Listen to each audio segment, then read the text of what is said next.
اعوذ باللہ من الشیطان الرجیم، بسم اللہ الرحمن الرحیم۔ میں ہوں محسن حمید اور آپ دیکھ رہے ہیں میرا یوٹیوب چینل۔ عالمی یوم مزدور 1 مئی مزدوروں کے عالمی دن کے طور پر منایا جاتا ہے۔ اس دن کو منانے کا مقصد امریکہ کے شہر شکاگو کے محنت کشوں کی جدوجہد کو یاد کرنا ہے۔ انسانی تاریخ میں محنت و عظمت اور جدوجہد سے بھرپور استعارے کا دن 1 مئی ہے۔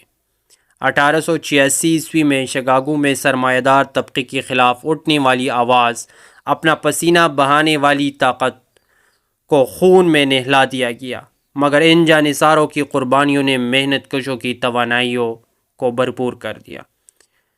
مزدوروں کا عالمی دن کارخانوں، کھیتوں، کانوں اور دیگر کارگاہوں میں سرمایے کی بھٹی میں جلنے والی لاتعداد محنت کشوں کا دن ہے، اور یہ محنت کش انسانی ترقی اور تمدن کی تاریخی بنیاد ہے۔ حضرت ابوبکر صدیق رضی اللہ تعالیٰ عنہ جب خلیفہ بن گئے اور آپ کی تنخواہ مقرر ہونے لگی تو آپ رضی اللہ تعالیٰ عنہ نے فرمایا، مدینہ کی مزدور کی جتنی تنخواہ ہے میری تنخواہ اتنی ہی مقرر کی جائے۔ اگر میرا اس میں گزارا نہ ہوا تو میں مزدور کی تنخواہ بڑھا دوں گا۔ آج مزدور ڈے کے موقع پر شعر و شاعری ہوگی، مقالے پڑھے جائیں گے، تقاریر ہوں گے، مگر جو کام ہم کر سکتے ہیں وہ نہیں کرتے۔ ہمارے ارد گرد اس طرح کے جو لوگ ہیں جن کی سفید پوشی کا برم قائم ہے، ان کی خاموشی سے مدد کر دے، لیکن المیہ یہی ہے کہ باتیں ہی باتیں ہیں مگر عمل نہیں ہے۔